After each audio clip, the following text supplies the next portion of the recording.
Hey, I want to welcome everyone back here to the Psychedelic Spotlight podcast. I'm David Flores, CEO of Global Track Solutions, and I'm excited today because we get to feature a company that is new here to the Psychedelic Spotlight podcast.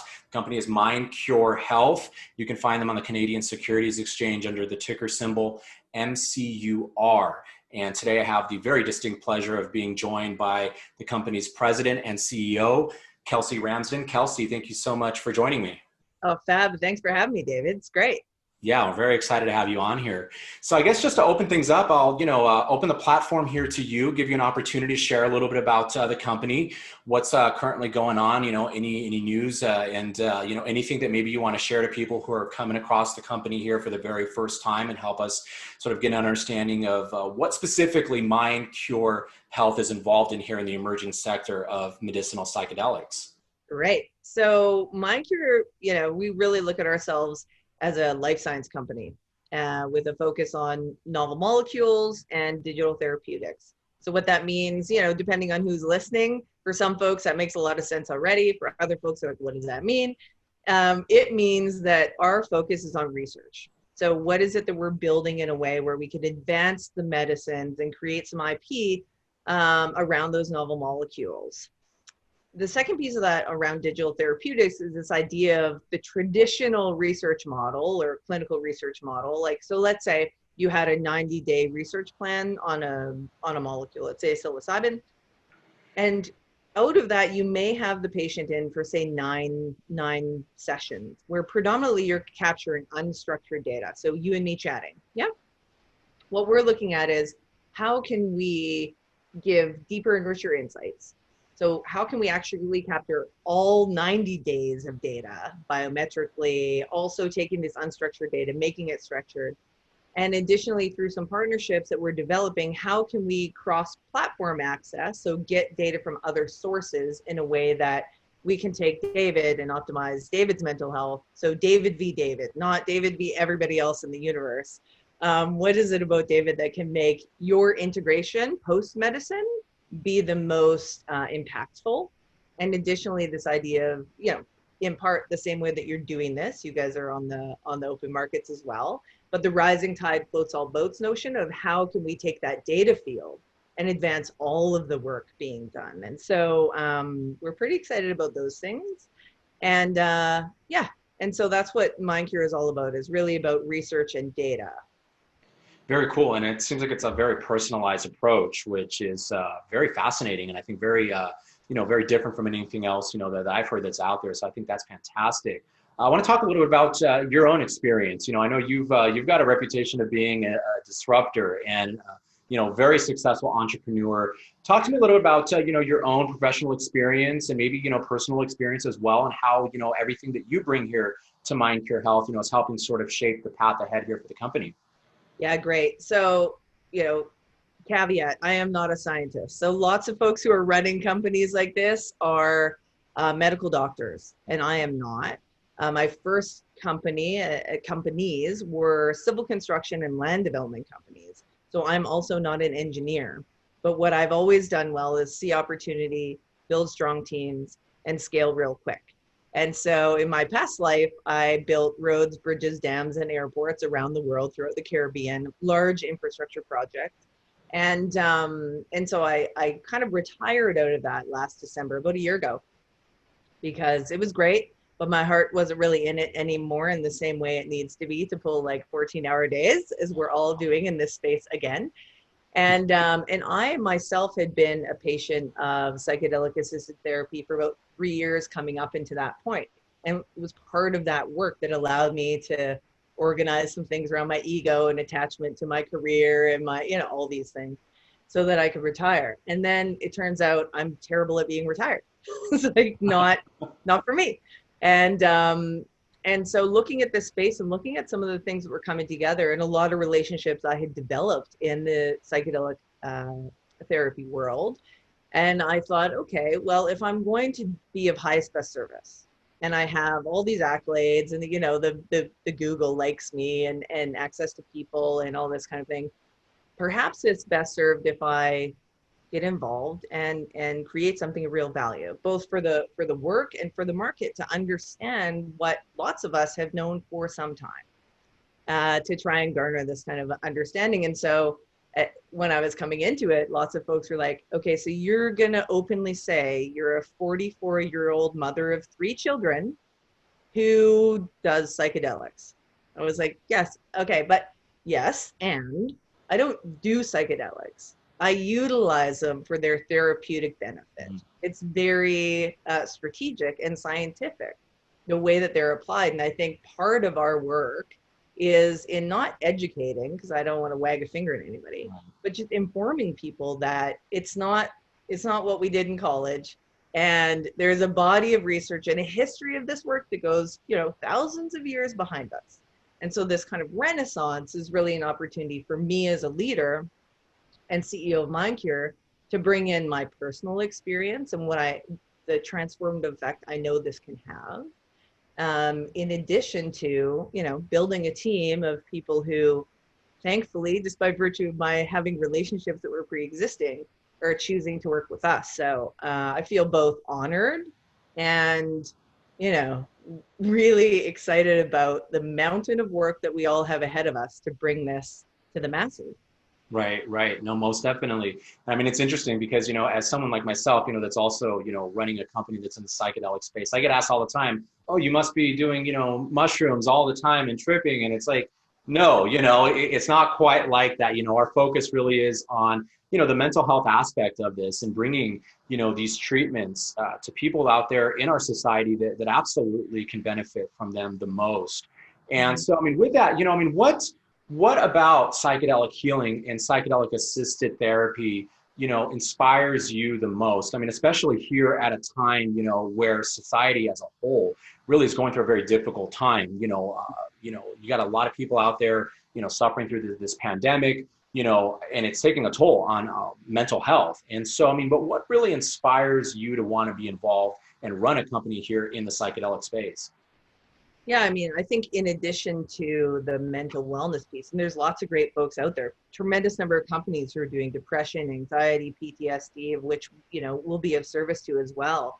But what I think is most inspiring to me is, by virtue of the team that we built, a real interest in pain. And so there's a lot of physiological and psychological pain that's going on. So bringing together folks who've been involved in spinal cord regeneration, neuro regeneration. Like, it's totally bizarre to think about the rebuilding of our minds and some of these medicines, how they effectively actually build new neural pathways. And part of that research is what informs how we treat depression, anxiety, PTSD. But part of it is just this physiological capacity to rewire and reduce pain. And that includes like headaches and suicide headaches or cluster headaches. And so where we kind of looked at the whole field and said, okay, lots of folks are doing good work over here, anxiety, depression, PTSD, great, and we'll be on their team. But also, what can we do around a huge patient population that can utilize these medicines for their physiological effects, for the actual rebuilding of structures and repair of structures in this little machine that we're all riding around in. And so what brings me great excitement is the idea that you can have someone who suffered from a concussion, whose life has been entirely changed, or who suffered from a spinal cord injury, who doesn't have the ability to, walk or utilize a number of facilities and functions, and give them hope. Like, hope is, I think, what's keeping many of us in the game in these days. And so the idea that similar structures across psilocybin, ketamine, and for us, really interestingly, iboga, can provide such a wide host of benefit outside of the kind of traditional mental wellness space. It's just astounding what these medicines can do, broad spectrum, full stop. And so we're excited predominantly around doing the research to support it, because what we know anecdotally is what we already know. And that's great, right? But quite frankly, when I went into doing the work, I was like, I have one asset. Like, I'm a 44-year-old mother of 3. Like, my body isn't an asset at this point. I don't have a lot, but I have a brain. And that's, and so who am I going to hand this one great thing I have over to? And there better be some science, because this is kind of an important deal. And so that's where I feel like what to directly answer your question, what inspires me is to be able to provide the science that provides assurance and comfort to the people who may be on the fence going, okay, but, prove it. Right. Right. Yeah. And I mean, it's, companies like you guys, you are part of this paradigm shift, that we are experiencing here in terms of our approach to mental health and this entirely new perspective that we're looking at it right now in. And I think that's really helping to shape the future ahead. You mentioned hope. That is so important. I think especially now more than ever, hope is so, so important. But I'm encouraged to see where we are going. And again, companies like Mind Cure Health helping to lead the way here. So, with that, we're closing 2020 here finally, which has been one of the oddest years ever. It feels like the longest year, yet the shortest year. I can't really decipher which of the two it is. But with 2021 now, right around the corner, you want to share a little bit about, what we can expect to see from, Mind Cure Health here going forward as we approach 2021? Yeah, for sure. So we at MindCure really see mental wellness, everything kind of neck up. There's a lot of people who've been optimizing neck down for a long time, like, 8-minute abs. We got all the things going on down here, but not a lot of people doing up here. And so when we approach this, we think about, mental wellness like a speedometer, right? So you can go from 0 to 200. And if we're going 200, that's a psychedelic intervention. These are like the deep and rich psychedelic assisted therapeutic experiences. But we don't want to ignore all of this because there's lots of folks in all of this area, and we're doing okay muddling through 2020, and we're all hoping for the finish line.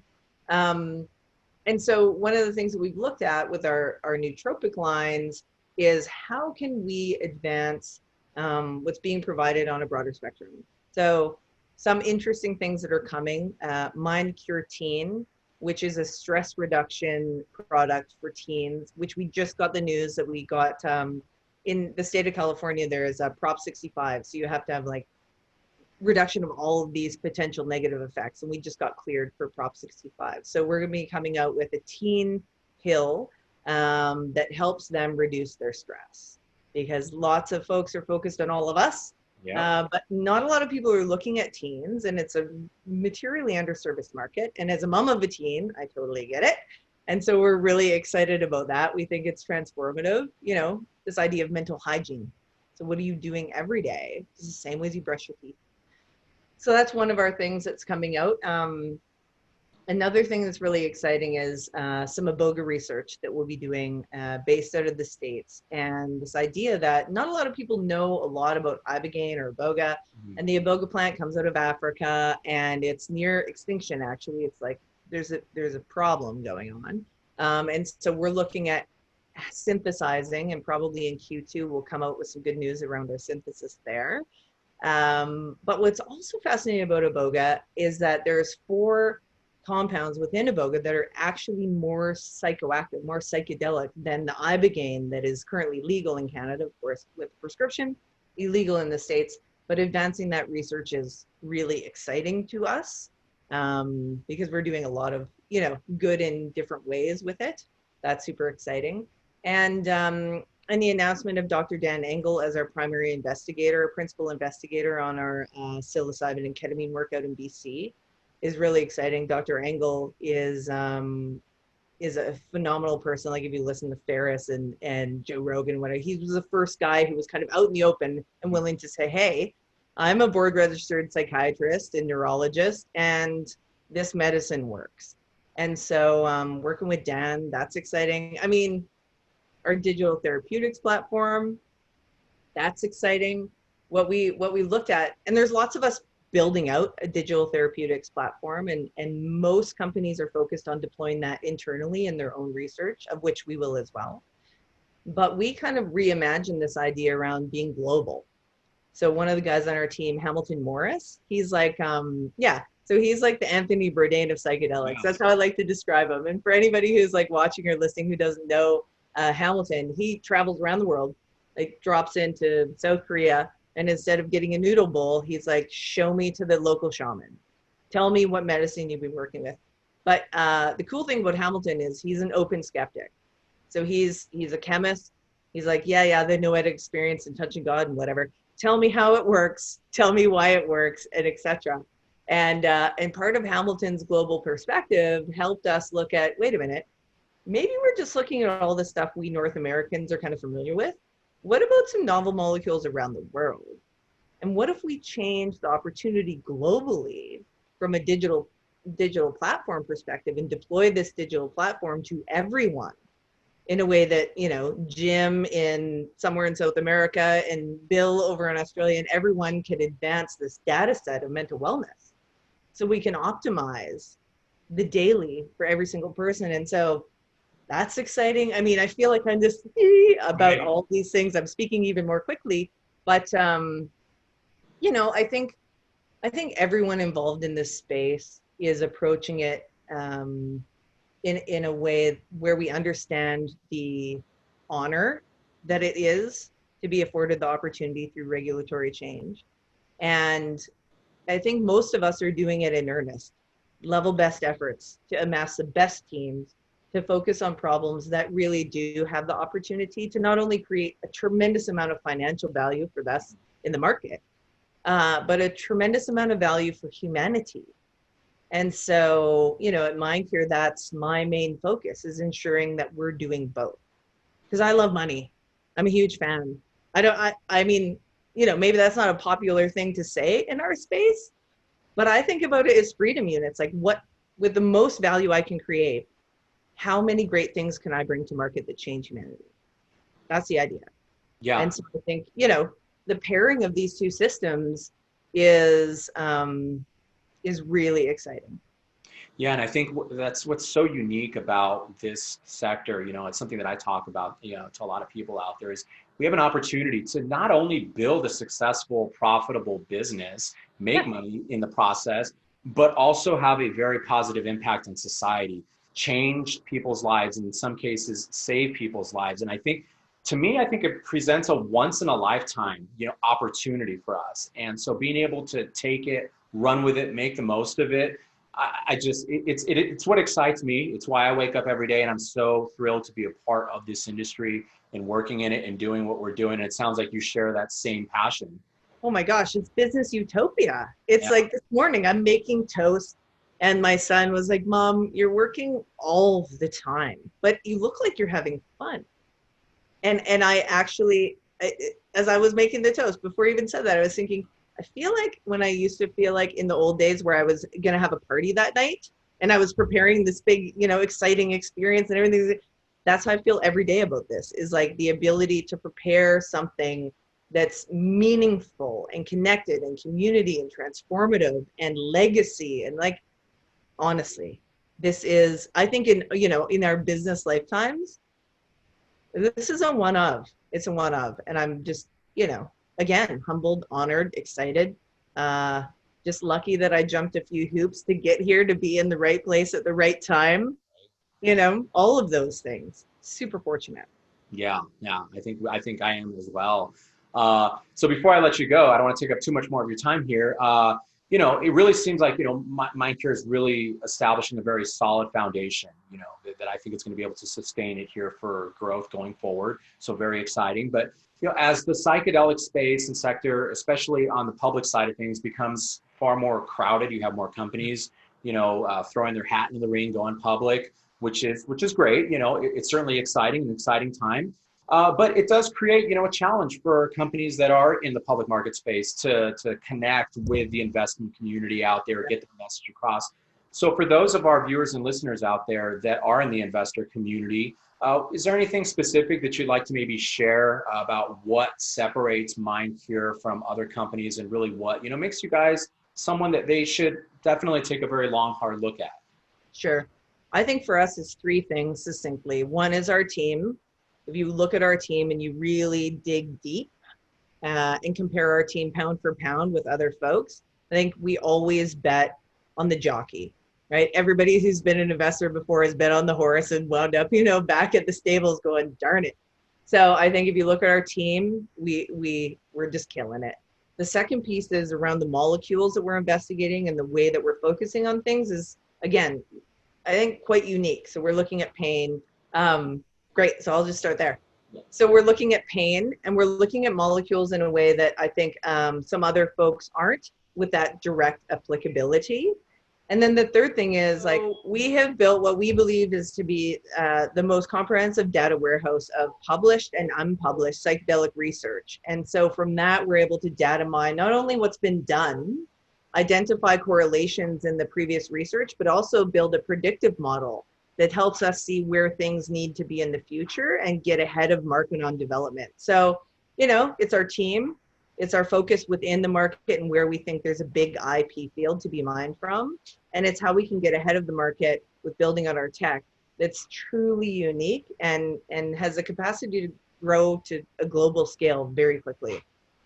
Yeah, no, absolutely. And, you know, I got to say, I genuinely enjoyed this opportunity of getting to speak with you, know a little bit more about you personally, and of course, professionally, and of course, about MindCure. You know, my excitement for the company really is, it's stronger now than I think ever before. You know, it helps to see, you know, who's there, you know, and understand their passions such as yours. And, you know, it just, like I said, it feels great to know that, you know, there is someone out there that is so passionate about this and inspired and is in this for the right reasons and that understands the opportunity that's there. So I really look forward to continuing to follow the story here of MindCure, and hope we can keep in touch, and love to have you on anytime. But Kelsey, thank you so much. I really appreciate it.